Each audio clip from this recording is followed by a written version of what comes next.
Von Booker. We have Mr. Lester Wiltfong Jr. in the building. Lester, how you feeling on this beautiful Saturday? I'm doing good, man. How about you? You doing good today? I'm actually feeling pretty good. We're doing this podcast coming off of a victory, a comeback against the Green Bay Packers, your favorite team. How are you Yeah. feeling after how you feeling after that, Lester? No, it was a fun win. It was a great win leading into Christmas holiday season, obviously. So it's just nice vibes are in the air if you're a Chicago Bears fan. At what point were you worried during that game, Lester? Because we were trailing the entire game. I mean, we've talked about this is not the same old Bears, right? So it's like there's always a piece here that's like, oh man, they're gonna do it again. They're gonna lose to the friggin' Packers, right? So there's always that piece in the back of your mind. Mhm. But this year's different, right? Because you're like, well, Caleb's brought him back 5 other times. Ben Johnson's, pretty damn good head coach. He's shown he's got some good stuff. The defense will make a play. So I'm like, okay, something will happen. And then it just Mhm. kind of, I mean, that was probably the most unlikely win in franchise history. Just kind of came out of nowhere. The onside kick. What are the odds? The Yeah, odds of right. all that stuff happening is just ridiculous. But this is the Bears now. This is who we cheer for, is a team like this. Finally. Yeah, I mean, Jade Walker, he was the guy who made it all possible, and it was crazy. I wouldn't say I gave up on him, but me and my family, we were watching downstairs in the living room, and I was like, it's kind of over. Let's go up to the room because it was a late game, and I'm an Yeah. old man. I'm in bed early. I'm in bed by 8:30 every day. So I was like, well, Oh, come on, yeah. man. I was like, let's go upstairs. We could put it on the TV in the room. And I kid you not, Lester. As soon as I get upstairs to my room after getting my daughter ready, that's when Jade Walker scored, and I'm at the TV. Hit the Juby slide, hit the Juby slide. Like I was like pumped full of energy after that. It was crazy. Yeah, I mean, look, Jade Walker, right? I mean, where does this guy come from? I mean, he had a nice preseason, right? It's always every year, right? Every offseason, there's that one guy at Bears fans. Oh, we can't lose this guy, Mhm. and they cut him, and he comes back to practice squad. Nobody cares. Like, come on, dude. These guys always come back, but the Bears saw something in him. Like, look, we're not going to expose in the waivers. Even Ben Johnson said, we believed in him from training camp. That's why we didn't put him on waivers. We kept him Mhm. on the 53-man roster because we see something in him that we know we can develop. And I mean, they've been doing it all year. He's been on a 53-man roster. He finally got his number called to play some offense, and he made a couple catches. One, probably one of the best catches in franchise history. Going to go down in history, right? This is the Jade Walker touchdown, With the Juby slide, that was the crazy. Juby slide. Yeah. Yes, sir. But okay, so obviously, Lester, we know that the Minnesota Vikings handled business when it came to the Detroit Lions clinching a berth for the Green Bay Packers. Where does that put the Bears? Because the Bears are still technically fighting for the number one seed overall, right? The only way the Bears get the top seed is they win both. And then they have to get some help because they're still behind the Seahawks, who have a game up on them.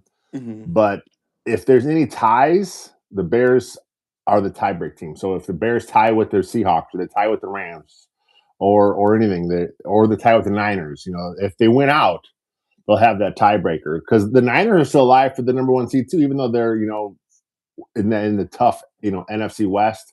The Hmm. Rams are alive, the Seahawks. So it's there's a lot on the line here in these last two games. Of course, of course. Do you think it's possible for the Bears to possibly win out? Yeah, I mean it's possible. And look, I mean these Bears can play with anybody because they run the ball, they're physical, they're opportunistic on defense. Would you like to see them a little better in some areas? Of course, but man, I mean, look, there is no dominant team this year where you look at, oh man, this is the clear cut Super Bowl favorite. It's not happening.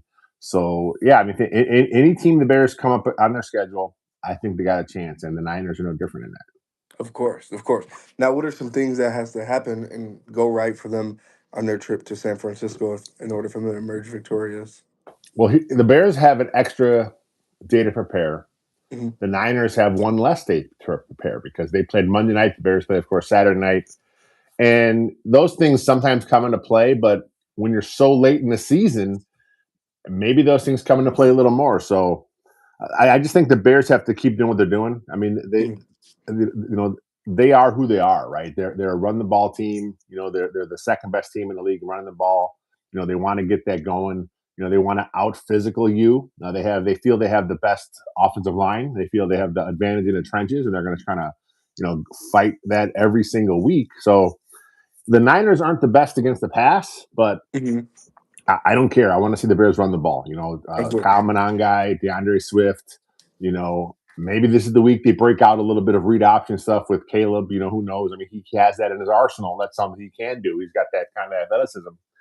So maybe you see a little bit of that kind of stress the defense and to kind of send the message to the playoff teams. Oh shit, the Bears are going to run some read option now too. We have to worry about that. So this is when those kind of mind games start to come into play this time of the season. So I think it's something that you may see this week.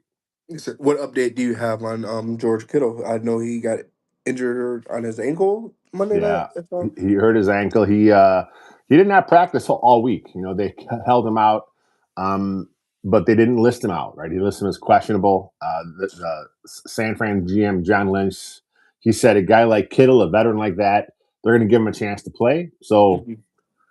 I don't know. It's like they have the playoffs aspiration as well because they're in the mix, right? Does it benefit them to play Kittle to kind of push and fight for that number one with all they got, or do they realize, look, we're in the playoffs, we don't want to get our guy hurt anymore? I think it's going to kind of come down to if it's just a pain thing with Kittle, he may try and play through it.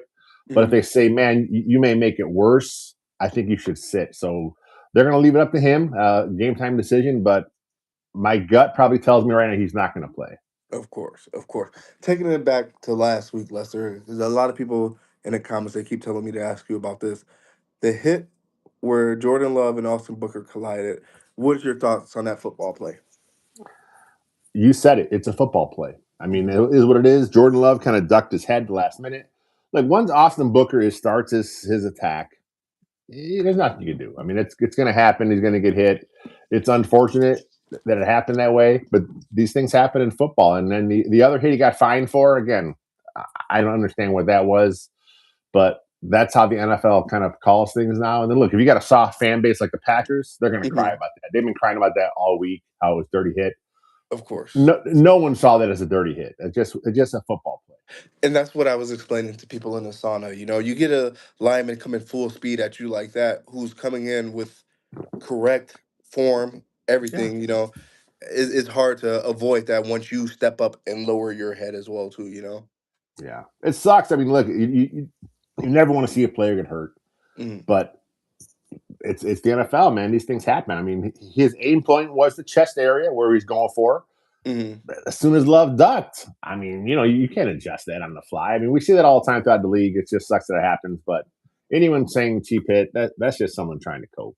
Right, right. I know you gotta understand these Packer fans. They're a different breed. They'll text you. I got a guy named Jake Davison. He'll text me all day and all night.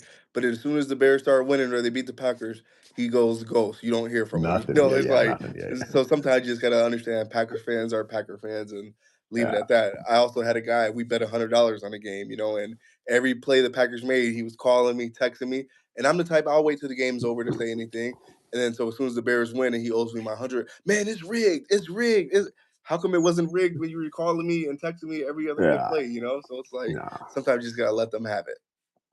But getting It's gonna ready back, happen. They're gonna talk. Yeah. yeah, getting back ready for San Fran, Lester. We know the defense, they've been decimated by injuries, and some guys out there, they're not looking their same.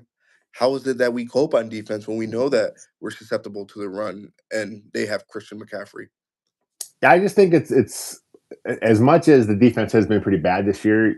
Imagine how it would be without Dennis Allen, right? I mean, Hmm. he's done a lot of stuff. He's found ways to get pressure. Montez Sweat's kind of picked it up in the second half. He's kind of showing what he's got here. Hmm. Austin Booker has made an impact, right? Since he came off that injury, he kind of had some nice, flash games here. You just got to try and just get by. I mean, you may be missing CJ Johnson Gardner. He's questionable. There's obviously some injuries in the secondary. Kylie Gordon's still out, obviously. But, they just got to keep finding a way to kind of, come up with the big play. Look, you're not always going to get the turnover. That's not Hmm. something you can count on. But the Bears preach it, man. I mean, they coach this hard. I mean, Nashawn Wright probably is, out of all the Bears, he's the one that got really snubbed for the Pro Bowl because Oh my he's gosh, yeah. leading the league in takeaways. Yeah, he gives up some big plays here and there, but this just kind of points to the Pro Bowl is a next year thing. He Hmm. has a good year, unless it was like a phenomenal like ridiculous, ridiculous year. You're not going to get the notoriety year one. He Yeah. does this again next year. I think he's in the Pro Bowl, obviously. But here's the thing with Wright. He's not going to win Defensive Player of the Year, but don't be surprised if he gets some votes for Defensive Player of Mhm. the Year just because he's been that good this year. He's been that important for the Bears defense. Of course, of course. Now, obviously, we saw that we got Tremaine Edmonds back. We got TJ Edwards back out there. Do you think they're fully healthy and they're ready to make a playoff push, or do you think they're still finding their rhythm, same as Jalen Johnson? I think Edmonds looked pretty good last week. So his ailment, I think it was groin. Maybe it was not that big a deal, so he's kind of over it. But still, I think they'll be smart with him. Hmm. TJ Edwards, he has a glute injury now that he's kind of working through. I think at his point in his career, he's what I think he's 30, 31 years old. So sometimes these things just catch up with you, right? So Hmm. I think he just kind of maybe working through it. But again, he's questionable, but he did get some practice in on Friday. So I got a feeling he'll be out there. Of course, of course. Obviously, we're getting Luther Burden back as well too. How do you feel about that? Marvel, Yeah, I mean, he was playing real no good, Marvel. towards the end, towards the last few weeks. He's just one of those guys where, his athleticism, his speed, he is not a number one receiver, but he has some of those traits. And when he's on the field, as a defense, the Bears want to get him the ball. So if he's in the field, you got to be wary about slip screens, reverses, jet sweeps with Luther Burden because they want to get the ball in his hands somehow. He's one Hmm. of those guys that kind of gets in the field and makes the defense say, okay, there he is, there's 10. We got to be understanding where he is because the Bears may want to kind of work something through him when he's in there. Of course, of course. What's your status on Rome Odunze, who we know is still out? Do you think it's just typical of them letting him rest for the playoffs, or do you think there's something serious and he really re-aggravated that injury when he tried to go 2 weeks ago? I've tried to ask people who know, and no one really knows for sure. Everyone that seems to kind of have an idea it was just one of those things where it just hasn't gotten better. Hmm. So they want to test it out. And that day, obviously, was really cold, right? It was so cold when he tested it out. And they thought he could give it a go. And at some point, you got to shut him down. Even Ben Johnson said it about a few of his players this season. So I think at this point in the year, it's just like, let's just shut him down. Because if it was serious, serious, Hmm. he would have went on IR. Because Of look, let's course. just shut him down for sure. So I think it's one of those things we're going to rest him up, and we may not see him to the playoffs. And if that's Yeah. the case, that's good for the Bears. Well, you gotta love the emergence of DJ Moore coming back to the party, because obviously we were worried. Well, we weren't worried, but like the analysts and all that. Where is DJ Moore? DJ Moore has been a no-show. He's not getting the targets, and look at him. I think they said he has 5 touchdowns in the last 5 games, something Yeah. along those lines. There. Well, I think we talked about it last week. I mean, look, I like DJ Moore. I think he's a good football player. Hmm. I like his personality. I think he's a funny guy. He's very dry, and sometimes it comes off at you're aloof in the media. But that's just not how he is. That's just who he is. He's a family guy. A lot of stuff that comes across like most receivers, he's a diva. I don't Hmm. care, man. He's out there. He's playing football. He bought in this year, right? Because he wasn't always the best blocker Right, right, throughout his right. career. But he's out there. He's giving good effort. And look, if you nitpick every single play on all 22, you're going to find every play where someone's like, "Oh, he didn't go 100% on this play." Yeah, yeah, yeah. Okay, that's okay. It's a long football game. If you know, look, I'm going to steal a blow here. Hmm. Sometimes that has to happen. And this last week, man, he was exhausted at the end of that game. Man, they had him You, running all the way down the field and having to run back, and getting no positive yardage. Is like, of course he was gassed because there was a play where he cost him a penalty, and I was mad. I was like, DJ, come on, man, you got to yeah, get back to the line and get set, But can you really blame him for being exhausted in a game like that where you're going against your rivals and you're giving it everything you got? Yeah, I think Tom Brady mentioned on the broadcast. And look, Tom Brady's he's been really good this year. He's Hmm. done a few Bears games. I've caught him a few other times.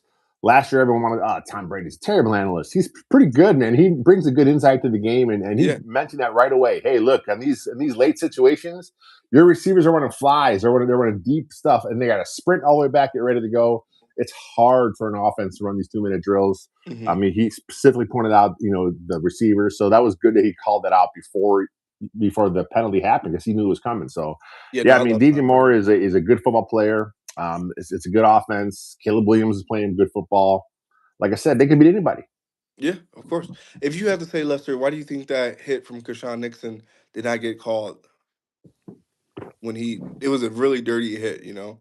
Yeah, I don't know. Sometimes these refs they can't see everything. They're watching the ball sometimes too. That was away from the play.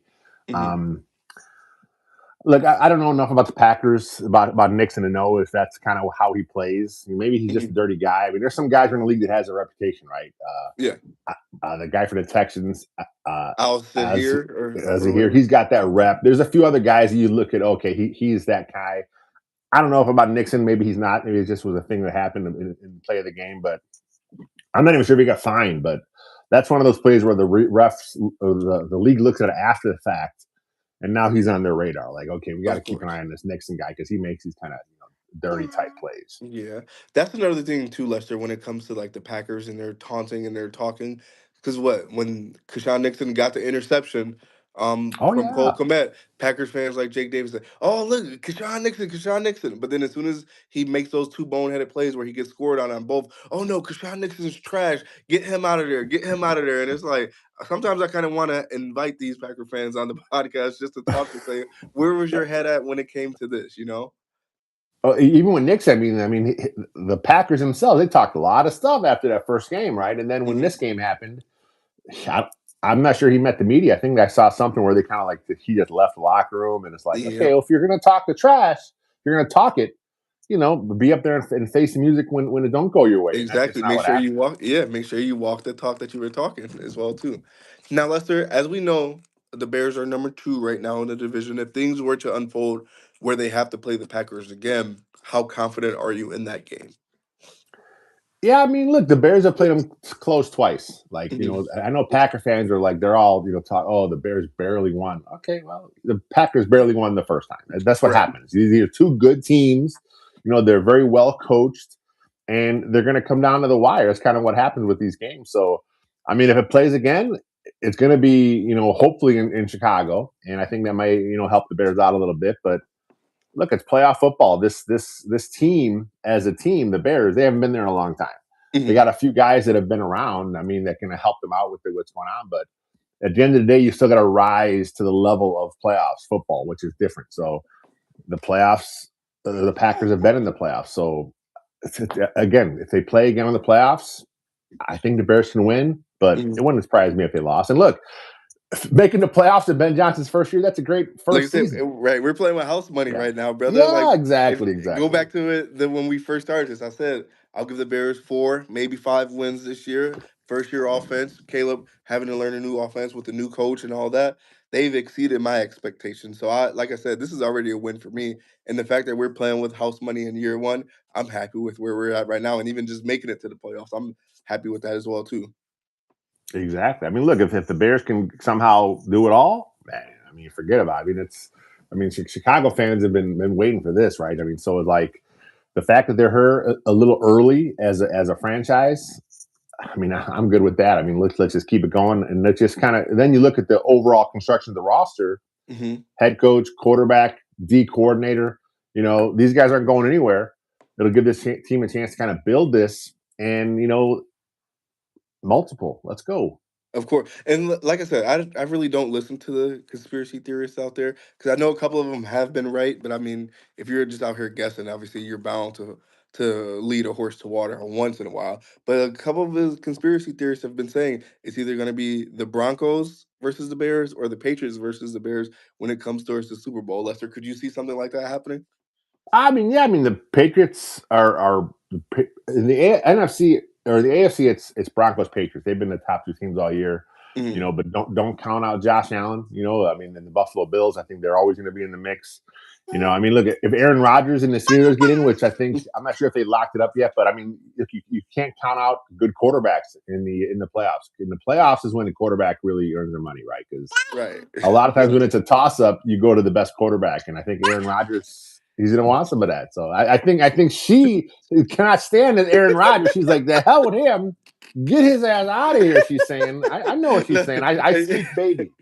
she's a diehard Bears fan as well too. Like I said, Nice. for some reason when she's watching, that's when the Bears win. But when she goes with grandma or whatever, that's when we tend to lose. So she's like my good Keep luck her charm. up. Keep her awake on Sunday night. I know. That's what I'm saying. So Lester, go ahead and predict the final score for the San Fran Chicago matchup. Yeah, I think it might be a shootout. I mean, both defenses aren't the best. Mhm. Um, the Bears offense has been clicking. The Niners offense been clicking. They're both top 10 offenses. I can see a fairly high scoring game. I think the Vegas over under, I think, is at 48, 49 points. Whoa, for So real? so so I'm gonna go Bears 31, Niners 27. Let's go. You know who I feel is gonna have a really big game tomorrow? Hmm. Kyle Monungai. Like that guy is like lightning in a bottle, man. When they hand him the ball, defense needs to watch out, right? Say go. Yeah, I think Monungai's got the physicality, right? This is the time of year for it, right? Week 17. You want to be physical. And then I look, they're in San Fran. It's going to be nice fall-like weather for Chicago fans. So Hmm. it's going to be a nice game. And I'm sure Bears fans are traveled, because this has Yes. been on the schedule for a long time as far as a night game. People got their plans in place. So yeah, it's going to be a playoff atmosphere again for the Bears. Yes, sir. Like I said, I expect the Bears to win. I'm gonna go a little bit of a low scoring game. I'm gonna Okay. say 21-14, just because I feel like the defense may get a little bit of pressure on Brock Purdy, and they'll be able to take him out of the game. Not injury wise, I'm saying take him out of Yeah. the game as a high scoring game. Yeah, I mean, look, especially if Kittle doesn't play. I saw a stat the other day that when Kittle does not play with Purdy, Purdy hasn't won a game. It's Hmm. only like a small sample size, I think like 3 or 4 games, but still, George Kittle's an awesome football player. He's one of those guys that whenever the Niners play, I watch because I like watching Kittle play. But Hmm. so it'll be big if he can't play in this game for the Bears. Of course. Well, ladies and gentlemen, you heard it here first from Lester and your host with the most, Devon Booker, that the Packers still suck. It's all about the Bears. The Bears will emerge victorious tomorrow in San Fran. Lester, we greatly appreciate you having some time for us, young man. Anytime, my friend. Yes, sir.